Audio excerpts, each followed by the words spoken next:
হাদি ভাইয়ের রক্ত বৃথা যেতে দেব না।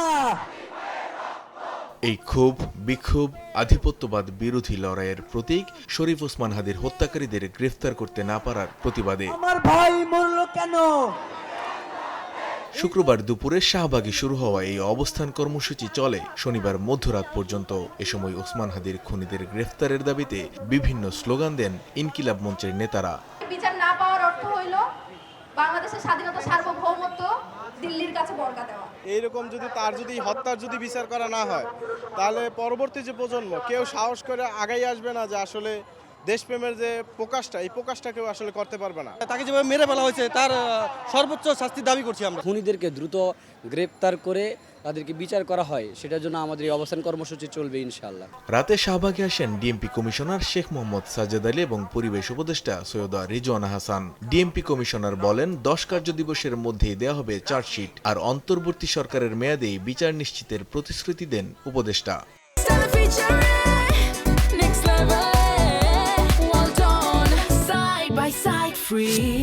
আগামী 10 দিনের মধ্যে অর্থাৎ জানুয়ারি মাসের 7 তারিখের মধ্যে এই মামলার চার্জশিট দিব।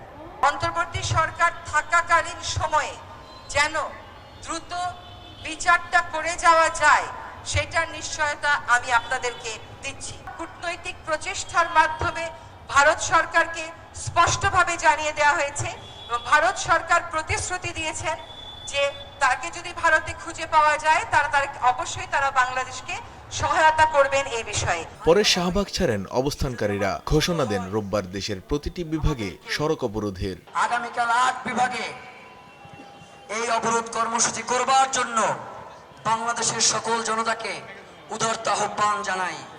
সকাল 11টা থেকে সন্ধ্যা 6টা পর্যন্ত আমাদের অবরোধ কর্মসূচি চলবে। তফসিল ঘোষণার পরদিন 12 ডিসেম্বর রাজধানীর পল্টন এলাকায় ঢাকা 8 আসনের সম্ভাব্য প্রার্থী ওসমান হাদিকে গুলি করে সন্ত্রাসীরা। 18 ডিসেম্বর সিঙ্গাপুরে চিকিৎসাধীন অবস্থায় মারা যান বিপ্লবী হাদি। মানিক মোহাম্মদ ওমর, সময় সংবাদ, ঢাকা।